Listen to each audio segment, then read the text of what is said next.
A gente já comentou aqui do sinal, né? O sinal aqui do meio, esse sinal aqui do meio significa então a variação, né? Variação, ou seja, nesse caso aqui específico, houve então uma inversão de fase, inversão de fase. Por isso então, o nosso gráfico aqui, ele começa com uma onda para baixo e não com uma onda para cima, como é a função seno original. Então aqui, como houve uma inversão, ela começa com uma onda para baixo e depois sim uma onda para cima, por causa do sinal aqui do meio, que significa inversão de fase, né? Quando a gente subtrai aqui o 1,6 do 1,4, então quando a gente subtrai o A do B, que aqui deu, no caso aqui dá 0,2, essa subtração significa o valor mínimo. Então repare que de fato aqui no gráfico o valor mínimo, ou seja, o vale aqui, esse ponto de menor valor do gráfico, vale 0,2. 0,2. E também a gente sabe, por outro lado, se a gente somar o A e o B, essa soma nos fornece o valor máximo, né? Somando os dois, 1,6 com 1,4 dá 3, né? Posso colocar 3 ou posso colocar 3,0, tanto faz, tá? Então aqui é o valor máximo, né?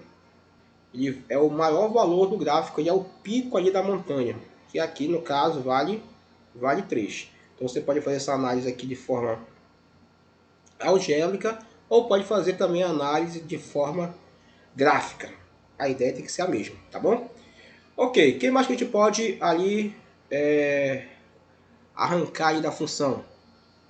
Então esse gráfico aqui, uma onda para baixo, uma onda para cima, ou ao contrário,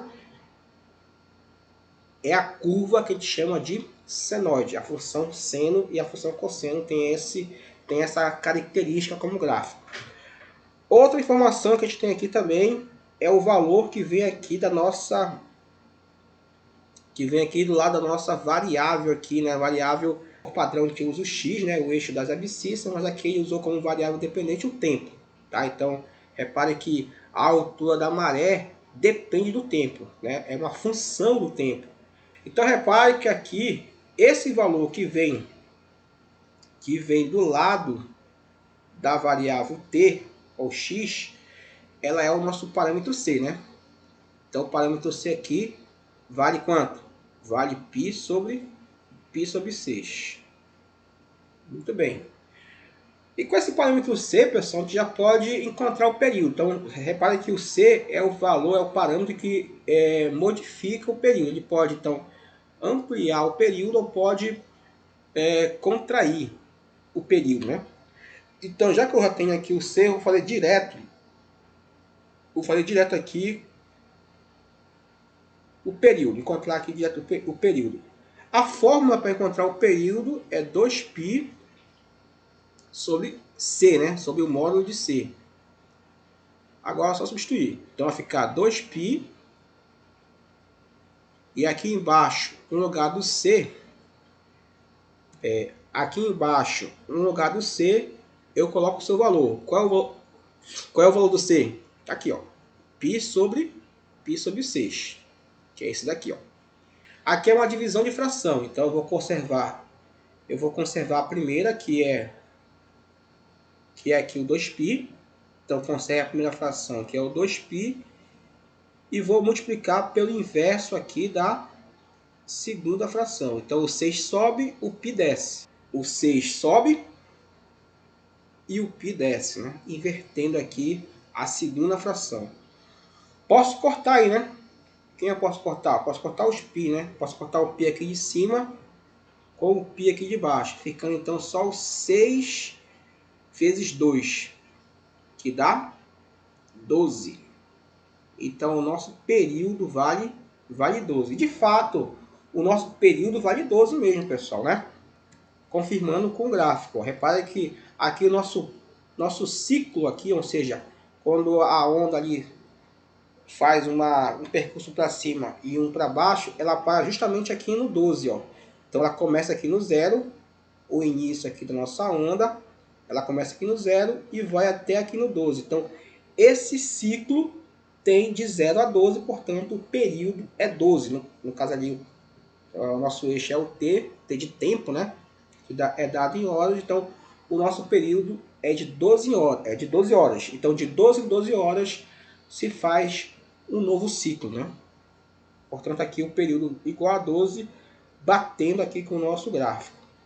E por último, como aqui não aparece nada aqui depois do T, subentende que vale, é como se fosse 0 aqui, né? Então o D vale 0. Portanto, o D vale 0. E o parâmetro D, pessoal, representa o quê? Representa o deslocamento na horizontal.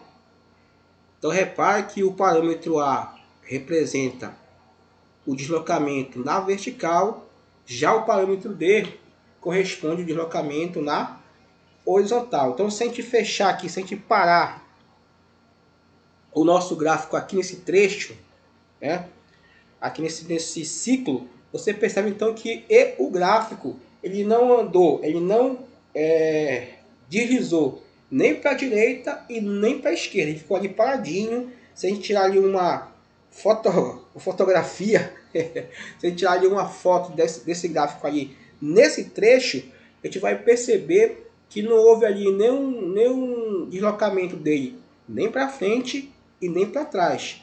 Então, houve deslocamento zero na horizontal, né? Então, o D igual a zero significa isso. Significa que não houve deslocamento na horizontal, diferente do que aconteceu na vertical. Na vertical, a gente já analisou e viu que o gráfico ele teve uma subida. Então, teve um deslocamento vertical. Fechado? Muito bem.